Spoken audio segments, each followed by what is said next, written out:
Okay, Antonio, we're back. It's we've been on a bit of a break because the entire planet has been on fire, and especially our country is in ruin, and we're off the rails and heading towards a cliff. You and I, we're gonna Thelma and Louise this bitch, right? Let's just hold hands and go over the edge. Mega Dads Live is a mature-rated podcast. It's for the Mega Dads, the Mega Moms, but not the Mega Kids. So put on those earmuffs and let's go!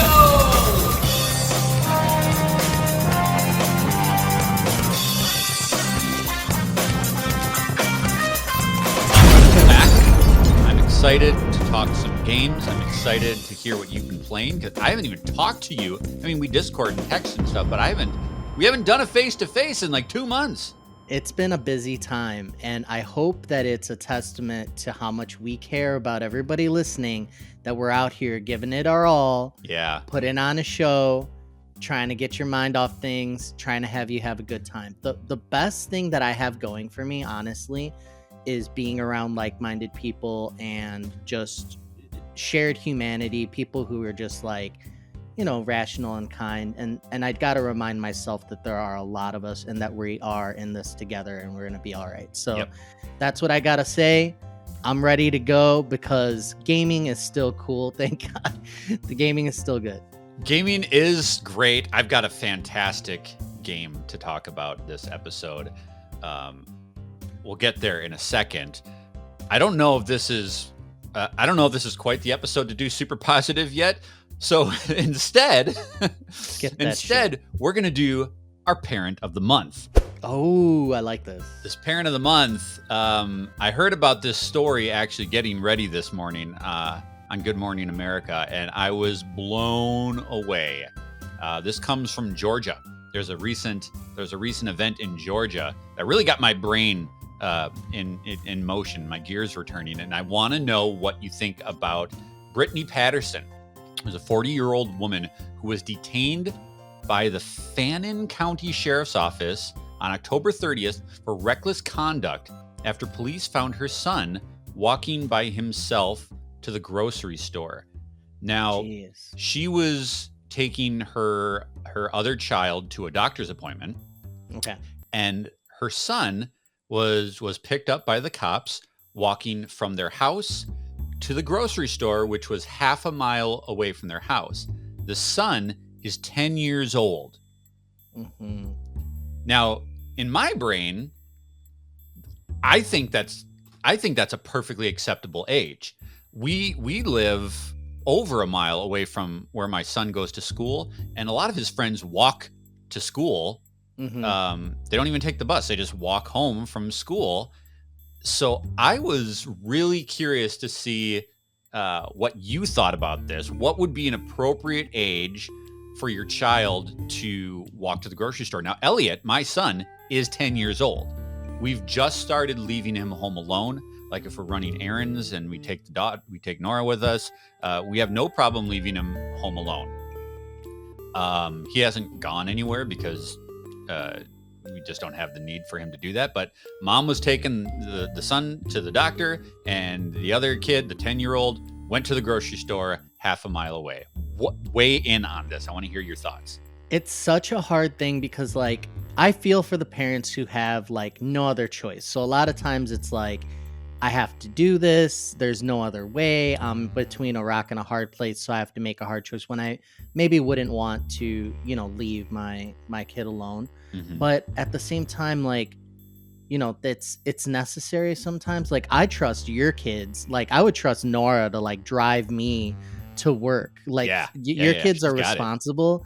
Like, they're smart and, they grow up fast. It just depends on, like, maturity age. Like, for me, though, like, we're so protective and overprotective with our, like, first and only child. It's kind of like, I would, like, hold off as much as possible. It's different if, like, kids know how to, like, use a cell phone and they're, like, mm-hmm. They're already, like, doing, right. like, really advanced stuff. So I'm on the fence. This does bring up an interesting story. We were driving down the road one day, me and my wife, and then we see these two girls, very young.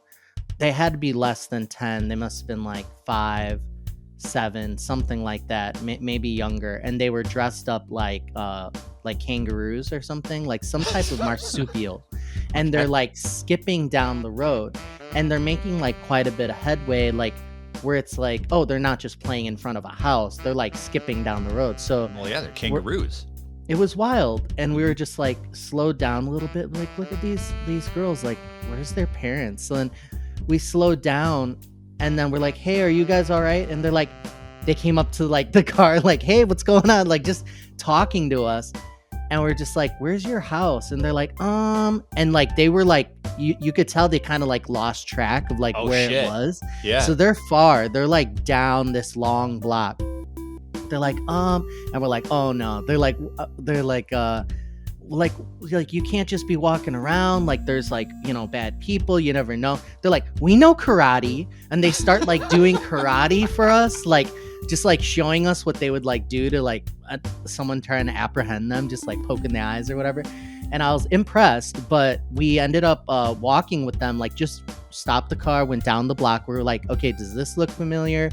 We eventually got to the house, and inside, poor mom is dealing with like a newborn, like screaming, like, obviously super preoccupied. Didn't know that the kids had left. She's like, I told you guys not to leave, and like, not to leave this, whatever. So like, it's sad because then you got to like lock them in the house and like not trust that they're not going to like scamper away.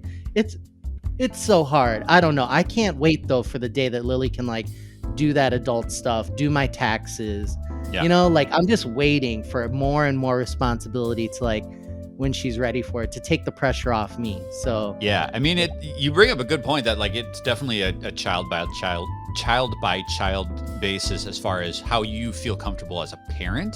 Yeah, but like this is clearly against the law in Georgia because the cops, she's looking at a year in jail.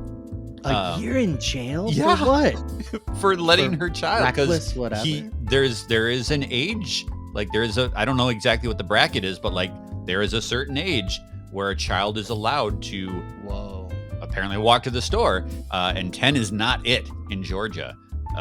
So yeah, be mindful, parents listening to this podcast, before you send your kids to the corner to pick up your crack, that make sure they're of age. This 10-year-old could totally be like 5 feet tall and like super built and like in football and all that. Like, you don't know. Like, it could be like completely okay. I just don't know. Case by case. All right, we're gonna get into the headline news. Antonio, I'm very curious to hear about your story here. I actually wanted to talk to you about the new strategy going in mind here, but tell me what you want to talk about here in regards to Xbox. So if you know me, you know that I'm an avid Xbox fan who's hurting over the last, I don't know, 10 years. It's been rough. Microsoft has had a strategy to turn things around and combat the AAA, quadruple A experience of these amazing games on this super popular console and go toe-to-toe with Sony, with PlayStation. So their strategy has shifted over the years, and one of the things, the headline basically is two-part. One is that Xbox is marketing that anything's an Xbox. Yes. Your TV's an Xbox, your handheld's an Xbox. All of these devices. Your dildo's an Xbox. It's an ecosystem, and there's a core problem here. There's the data that I think is showing Xbox that people play on the devices. That's up. Like, people want to play on their phone. They want to stream the games using xCloud. They will, use a dongle in a TV or an app and launch Xbox from there. And they're doing this, and it's great. The problem is there's a core of traditional video game fans who like consoles, and they want to see a competing console, and they want to buy a console that's superior.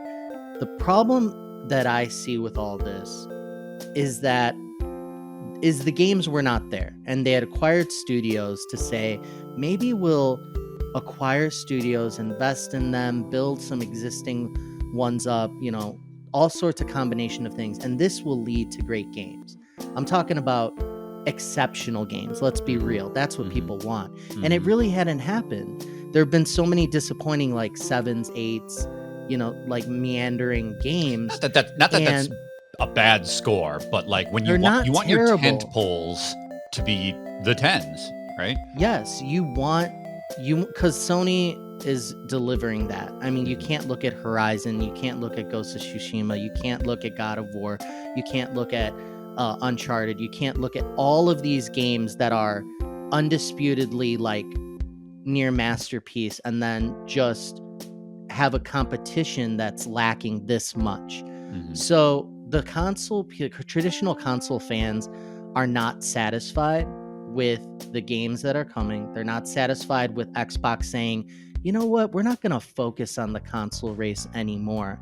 Because I'll tell you right now, I figured it out. If Xbox had even competing games, we're talking about the masterpieces did come. Yep. Sony has already baked in so much fanfare and so much groundswell of support.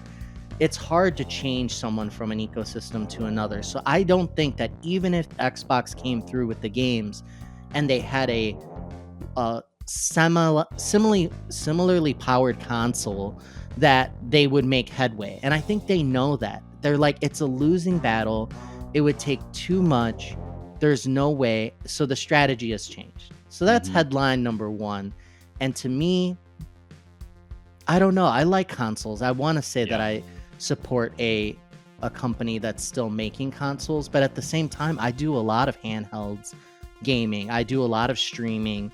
I am where the data is saying that people are going, and they're just trying to get ahead of the curve. So it's interesting. Headline number 2, Microsoft confirms that they plan to release an Xbox handheld, but it's years away. So they haven't, the way that they talk about it in the news that had come out is they're in like the beginning phases of figuring out, what could this be? What does it mean to have it be, Xbox? And, Phil Spencer's talking about the future of hardware is pretty awesome, and that they're going to be working to, quote, the work that the team is doing around different form factors, different ways to play.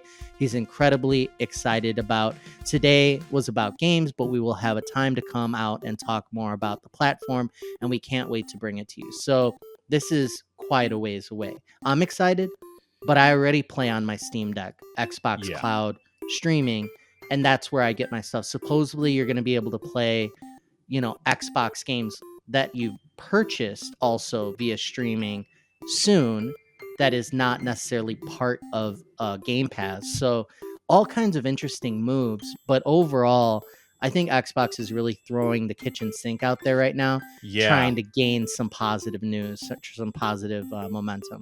That's kind of my takeaway, is like the message is muddier than ever. Yes, 100%. I think they're like, I think you're right in the fact that they're trying to find solvency. Like they're trying to just find what works for them, and to get there, they're just fucking doing everything. And this handheld, I mean, it's gonna be a stream device, right? Like that's gotta be. They're not gonna invest in a unique platform that only plays the handheld games or has a lot of horsepower behind it. When they're putting all this effort into saying that everything is an Xbox, clearly what this device is going to be something along the lines of like a PlayStation Portal, but probably better, right? Like it's not going to feed off of an Xbox. It's just going to feed off the cloud. But the Game Pass tiers are getting more confusing. Yeah. Everything 100%. Is an Xbox it's not hard to understand, but to me, it's like, if everything's an Xbox, why get an Xbox? Like, why get it like an actual Xbox? So from a guy on the outside looking in, like I hear you, and you've been struggling for a few years. You talked about it a lot of times about how, like, what's the identity? It just seems like it's more confusing now than ever, and I have to wonder if that's because Microsoft, above Phil Spencer, has clearly come in and just said, like, fuck it, put your games on PlayStation. Like, we need to start making money, right? The messaging not that long ago was like, Xbox is the place to play. But now it's like, anywhere is the place to play. Yeah. And I have to think that's not Phil's decision. I have to feel like that's a mandate from Microsoft, because it wasn't that long ago that Phil was championing their box and their core place. You come and play with us because we're the best place to play. And that's just not the message anymore. It kind of feels like they don't care where you play as long as you're using their outlet, right? Their device, their services. They don't really care. You're totally right. I mean, there's been a shakeup. There's been a lot of rumors coming out that their strategy keeps changing too quickly. And a lot of people have commented that, like, in order for something like this to work, where they're trying to be ahead of the curve, they're trying to like release the streaming, they're trying to go all in. Like, if you do it, you have to go all in and you have to stick with it. And they've broken so many times from pivoting that it's just the mixed messaging. So it's hard. They are using data. There's part of people are just, oh, let's please the traditional, fan who wants this, but the data doesn't back up the sales. And it's a hard place to be in.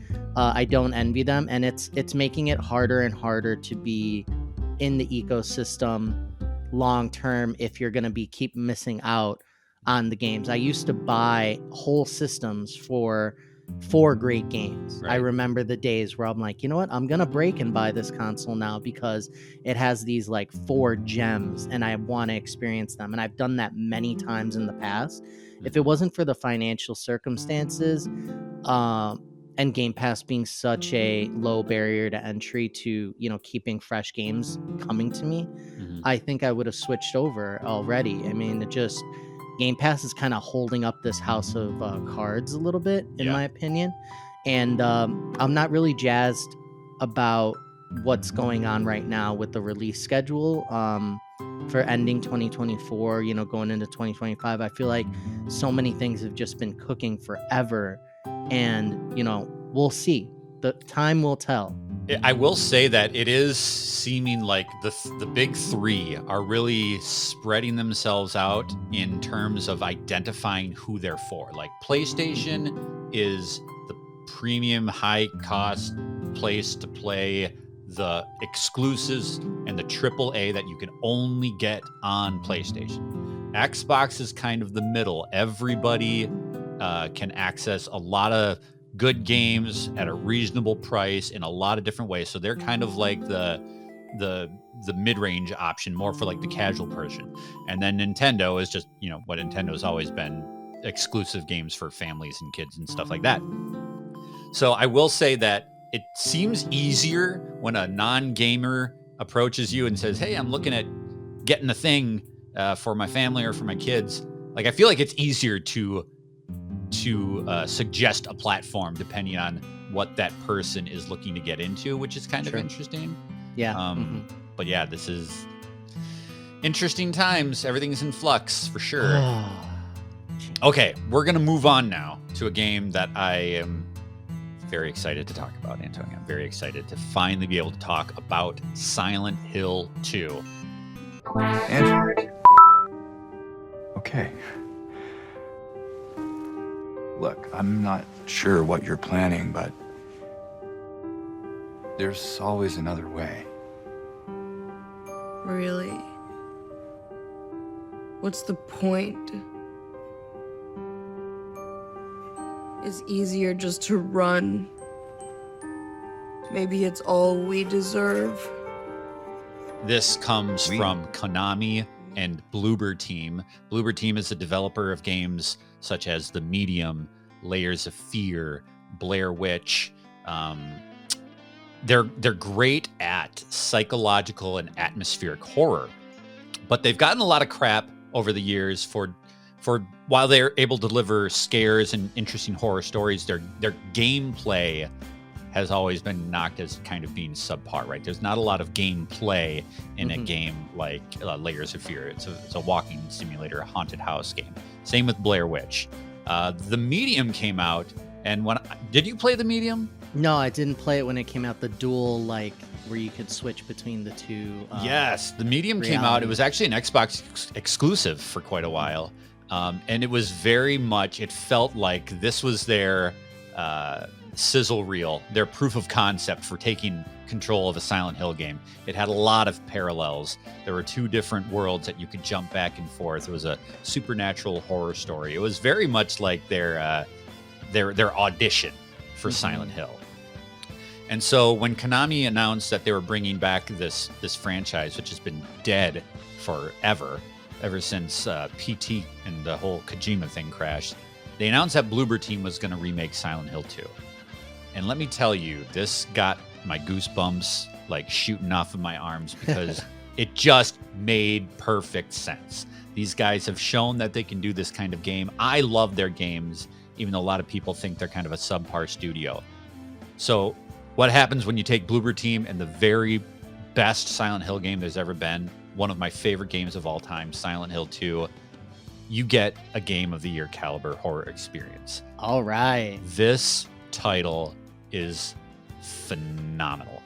From top to bottom, they hit everything that you loved. If you're a classic Silent Hill 2 fan, everything that you loved about the game is here. But they've modernized it in the best ways, in the ways that you see Capcom doing with the Resident Evil remakes, in the way that you see Square doing with the Final Fantasy remakes. They make everything modern, but they leave the core and the spirit of what Silent Hill 2 is and has always been, and the result is just amazing. It's about twice as long as the original game. Really? And most of that comes in the form of additional puzzles, kind of letting the town be a little bit more open and explorable. There's not really side quests, so it's not like Final Fantasy VII where they took the main story and then they put a bunch of side quest stuff. There's not a lot of new story content or side quest content. They've just made the existing levels a lot richer and deeper. Some people have kind of knocked this game for being a little too long because the Silent Hill 2 experience is very much a character trying to get from point A to B. You play as James Sunderland, a man who receives a letter from his dead wife. She's been dead for 3 years, and he gets a letter saying that she's in Silent Hill waiting for him.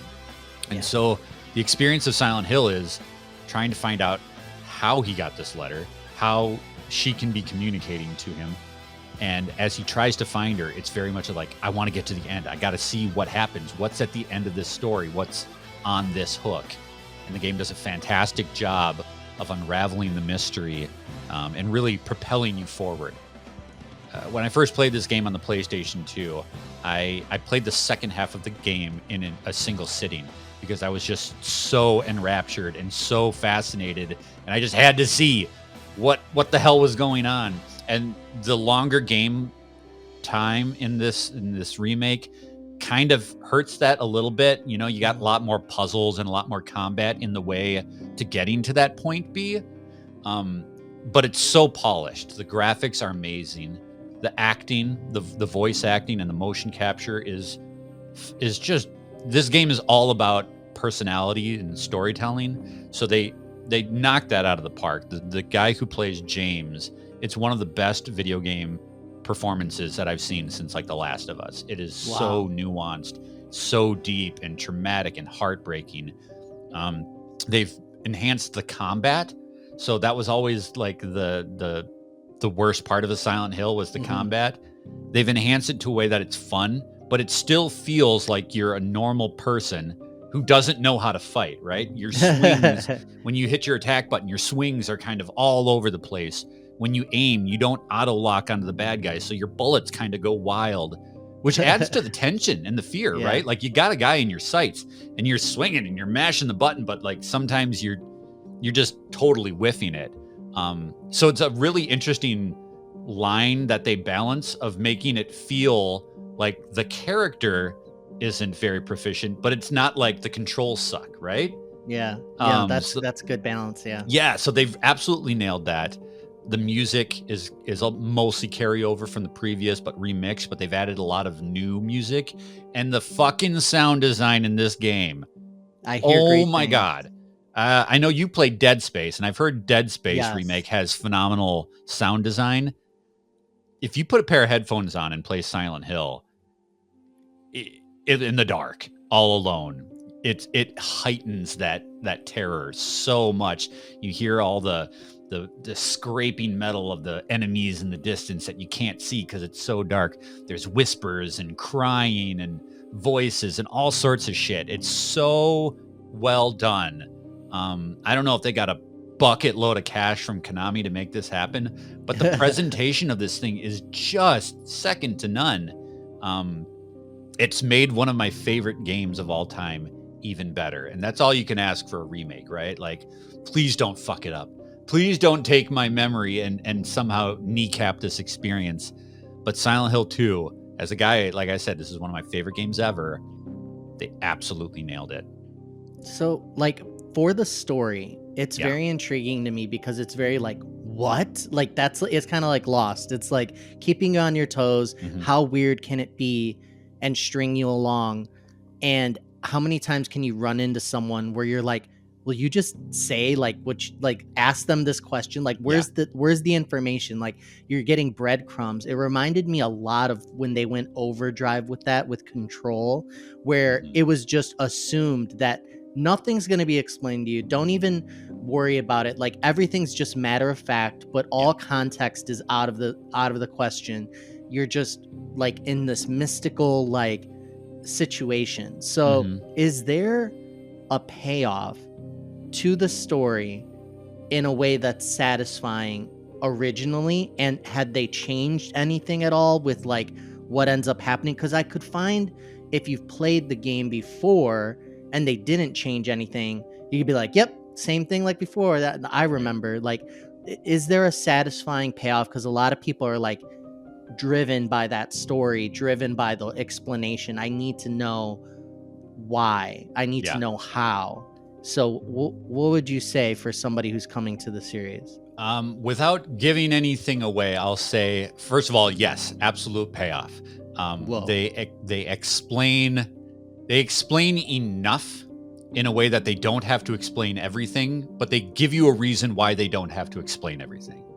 So the way that your character just kind of like doesn't accept all the weird shit that's going on, but doesn't question it either. Like, he just kind of is sleepwalking right through it. Yeah, and it's just like, oh, okay, well, this is fucking weird and this is fucking horrifying, but he never overreacts. He never reacts the way you and I would, right? So it gives a sense of like, is this just like bad, like directing and bad acting, or like why doesn't he scream? Why doesn't he freak out and turn the fuck around and leave? Right. They absolutely lay that out and explain it in a satisfying way. The core central mystery is also explained in the way that it differs from the original game. Silent Hill 2 had multiple endings based on how you play the game, and it's very subversive. So it's not like a Mass Effect where you can be the nice guy or you can be the asshole. Yeah. Silent Hill 2 reads how you interact with people, what items you look at, what areas you spend more time in. And as a first-time playthrough, you have no idea why that would be important. But it changes the ending. And then when you read about, or you do a little bit of research as to why your playstyle affected that ending, it makes complete sense. So it's really smart and really clever. They've also done a thing where you can collect what's called echoes in this game. And that is special puzzles or points of interest or characters that have changed from the original to the remake. So you might go to an area where in the original you collect your first weapon, but in the remake it's not there. But if you go to that point, there'll be like almost like an achievement where it triggers a memory of how the original game played, which adds some interesting mystery and it's like an Easter egg to original players where it's like, oh, well, this puzzle was here before. And the game acknowledges that the puzzle was there before, but it's not now. That's awesome. So that's kind of like a fun thing for people who know this game like the back of their hand. There are differences, slight differences, not huge differences, but there are differences along the journey, and it rewards classic players for knowing that. This is a story that just like, if you love horror, especially psychological horror, you have to play this game. It's available on PlayStation 5, PC, and the exclusivity, I believe, runs out in a calendar year. So then this will be available on the Xbox platform as well, I would assume. Can't say enough about it, man. I love the fact that not only this franchise is back, but this game in particular came back, and it's really fighting for my pole position for my Game of the Year spot. You are such a big fan of this. I'm glad that they nailed it for you and for all the fans, because it's big. It's hard to come back and make something that is, it's cult classic in a way, but like very well regarded, and then like to put a modern spin on it, it's not easy. So bravo, Bloober Team, they did it. Konami's making games crazy. Yeah. Konami they're doing an interesting thing. Like they're farming out their properties. I think there's like a Silent Hill in development, like from Devolver or something like that. There's a lot of projects. Yeah, all sorts of different projects that they're just farming out to other studios, and I hope it works for them. This one absolutely worked for sure. Well, that's the caboose. That means it's the end of this episode of Megadads Live, where we give you a recommendation outside of the world of video games, something we think that you might enjoy. Antonio, what's up your caboose? So 93.9 FM is the local station where they play nonstop Christmas music. Yeah. Starting, it was like November 1st, midnight, like 12:01, they started playing it, and it has saved us. Like, we are in full Christmas mode, putting up our tree, lights, getting into the holiday spirit very early, and we needed it. We need a little peace, love, humanity going on. So this is something that I can't recommend enough. In the Megadads Discord, which we hope that you come and chat with us and join, you can find the link in the YouTube description. We hang out and we talk about things like this, and everybody's posting like their Christmas tree and like what they're doing for the holidays and just things to like pick you up. So it's very important to do that in self-care, and that's my self-care right now is 24/7 Christmas music. Like, I'm all about it. I have to be all about it. It's great. So that's my recommendation. I'm gonna piggyback off of your caboose, and I'm gonna make it holiday related as well. But I just want to say, we did the exact same thing. Like, my wife was cleaning up the leaves. I was out there raking, and she was going over the lawnmower and mulching them up and all that stuff. And I looked at her and I said, I'm gonna put up the lights, because it was like 50 degrees, and like you said, it was like November. It was like the weekend after the election or whatever. And I'm like, I'm just gonna put up the lights because fuck it, it's Christmas. And then that went to the tree went up, and then our Christmas village went up, and all of a sudden Hallmark Channel is on our house nonstop. It creeps in to kind of like combat the funk that we've been in because of the election and all that stuff. It just became like the initiative. And then I started noticing in the neighborhood, other people are doing it too. Nobody puts lights up this early in our neighborhood, but all of a sudden everybody's doing it. I think everybody's just fed up and needs a little joy in their life. So you're a Christmas music fan. You just established. You're also a lo-fi music fan. Oh my God, yeah. Lo-Fi Girl just came out with a holiday channel on their YouTube. I listen to Lo-Fi Girl all the time. I bounce back and forth between like the main channel, the synthwave channel. They also just dropped a jazz channel. Are you fucking kidding me? So now I can go between jazz and Christmas music on Lo-Fi Girl. Yeah. If you are a person that likes chill vibes, if you are a person that needs some of that holiday spirit, but maybe you don't want to play Jingle Bells, you don't want to go official. You want to ease into it. Lo-Fi Girl's got a holiday channel. Check that on the YouTube. It's great, man. It's awesome. I'm right there with you. It's Christmas time. Awesome. All right, let's do it. That's going to do it for this episode of Megadads Live. We hope you enjoyed your time with us. Make sure that you subscribe to the channel. Make sure you join us in that Megadads Discord. You can show off your Christmas lights just like we're doing and get in that spirit. And we will see you next week right back here for another episode of Megadads.